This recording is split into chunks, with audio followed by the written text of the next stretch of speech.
In this Lightroom color grading tutorial, I'm going to be showing you how you can create this awesome infrared color grading effect in your photos just using Lightroom. And I'm going to start right now.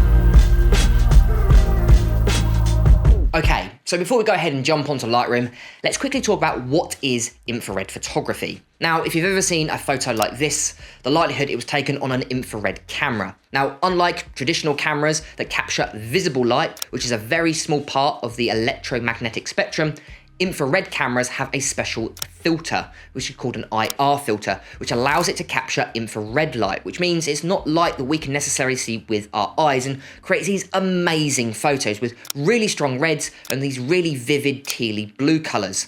And that is what we're going to try and recreate in Lightroom. Right guys, so the first thing you want to do is go ahead and choose a photo, and to get the best results possible, I recommend a photo to have three things. Firstly, I recommend a photo shot outdoors, so maybe photos with a lot of green in it. As an example, this is the photo that I'm going to be using in this example. So it's a photo that I've taken at Feaver National Park in Croatia. As you can see, there's lots of green in it. There's also lots of contrast. So I recommend outdoors with lots of contrast. And bonus, if a photo was shot on a nice bright sunny day. So you've got nice bright blues in your photo. Although there's a little bit of blues, they're not very bright because it was a little bit overcast. It was really sunny earlier, but when I actually took this photo, it was a little bit darker. But to get the best results possible, I recommend photo lots of contrast, shot outdoors with lots of green, and lastly, if possible, a photo on a nice bright sunny day. Okay, so let's go ahead and edit this photo. So firstly, jump over to the develop panel, and then what we're gonna do is drop down to the basics panel. So the first thing I recommend doing is changing the profile here from Adobe Color, and what we're gonna do is go down to Adobe Standard. This will ever so slightly change the saturation of our photo. Next, after we've done that, we're gonna go to our white balance. Now, I actually shot this on manual white balance to match the kind of color in the scene. So it was 5600 Kelvin. It's kind of standard for most bright sunny days, but I actually recommend warming it up to get the best results possible. So go to our temperature slider here, and what we're gonna do is, instead of choosing 5600, I'm gonna go for 7150. So it's a little bit more yellow, although we are going to be adjusting the colors quite dramatically later on in this video. Now for this photo, I'm actually going to brighten it up ever so slightly by around about 0.5 of a stop, or 0.45. Then I'm going to go ahead and increase the contrast by around about 10. Then what I'm going to do is actually going to go to the highlights here because they're quite blown out. To give a little bit more information, I'm just going to bring that down ever so slightly. I'm going to bring it down by about -70. Adds a little bit more definition in the highlight regions, especially if you zoom in to where all this kind of water is. This was obviously a long exposure, so we really want to show off that definition and contrast in this photo. Then what I'm going to do is go to the shadows here. I'm going to increase those by 30. And then with the whites, I'm going to do the same thing. I'm going to increase those by around about 20. And with the blacks, I'm also going to increase them to create a little bit more of a matte effect in the shadows. And then I'm going to increase those by 20. Now, with this, because it's a landscape photo, I recommend going to Texture, Clarity, and Dehaze. And what I'm going to do is I'm going to go to my texture here. I'm going to increase that by 10. I'm going to leave the clarity alone in this example, and I'm going to go to dehaze here. I'm going to increase that also by 10. You can increase the clarity if you want to, but I find it can be a little bit too gritty, especially if we're adding a little bit more of a matte effect in the shadows, or adding a bit more of a faded look. So it's optional. You can add clarity if you want to. But in this example, I'm probably not going to. And what I'm going to do is I'm going to leave vibrance and saturation alone. Next, what we're going to do is go out of the basics panel, and we're going to drop down to tone curve. What I'm going to do is create a very simple C curve. So what I'm going to do is just simply bring up the blacks ever so slightly. I'm going to bring an output of 20. And then what I'm going to do is simply bring those down, adding a little bit more contrast in the shadows, and maybe just bring those down a little bit as well. So what we're doing is basically adding a little bit of contrast in the highlights and adding a more matte effect in the shadows, but very, very subtly. What I can do is just simply show you the before and after. You can see all we've done. I might actually bring it up a little bit more, actually down a little bit, go for something like so. So I'm actually really happy with this. Now, you might be saying at this point, where's all this green? Where's all this really cool red effect appearing? And that's what we're going to do next. What we're going to do is, instead going to the color mixer, which is what I would do next, we're going to drop all the way down to calibration to really add punch to this effect. So what we're going to do is going to go to our hue red primary first. As you can see, it's split into 3. What I'm going to do is I'm going to increase that by 15. Then I'm going to go to the green primary and drop that down by -70. And then lastly, to really create this effect, I'm going to go to the blue primary here. I'm going to go to the hue and bring that all the way down to -100. Now, it hasn't completely made this effect. We need to make a couple of adjustments in the color mixer tool. So I'm going to turn off calibration here. I'm going to go all the way up to color mixer. And we're actually going to target both hue, saturation, and luminance all within this video. So let's start off with hue first. So I'm going to go to hue, I'm going to go to my reds here, and the first thing I do is I'm going to boost those up by around about 20. Then I'm going to go to the hue here.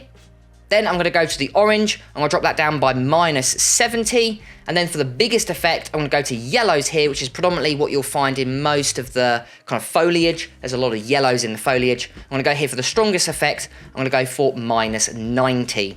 Now I'm going to leave green and aquas alone. Next, I'm going to go to the blues to predominantly affect the sky. As you can see, we've got this teal color appearing. I'm going to go to the blue here. I'm going to increase that by +25. Next, let's jump over to saturation. Now inside saturation, we want to make a few effects. Red, we want to increase the saturation, so we're going to increase that by +10. Next, we've got is orange here. Now we're going to decrease those ever so slightly. As you can see, there's a lot of oranges in this photo.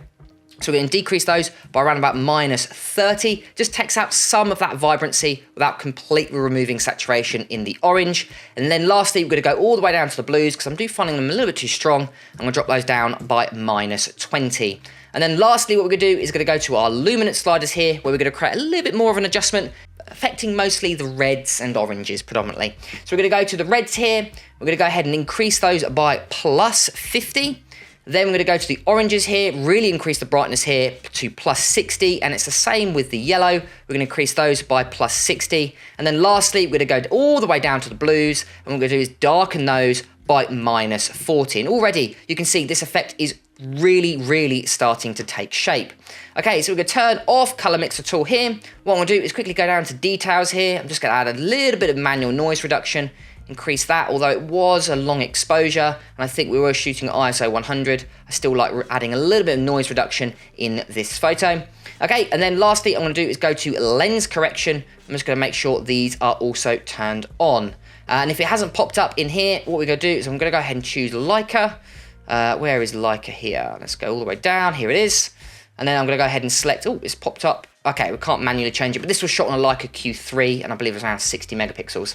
Okay, so what we'll do is turn that off, and then all we're going to do now is I'm simply going to go to the masking panel. I'm going to add a few masks just to change the overall brightness of this photo.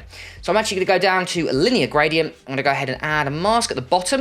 So I'm just going to add a darken mask of -0.75. So add a little bit more effect to the kind of center of the image. And then we'll add a little bit more of a blooming effect over in the right-hand side, kind of where the sun will be appearing. And to do that, all I'm going to do is simply add a new mask. I'm going to go down to radial gradient, and a nice big radial gradient, place it over the right-hand side, top right-hand side of the photo. I'm going to go ahead and increase that by 0.75.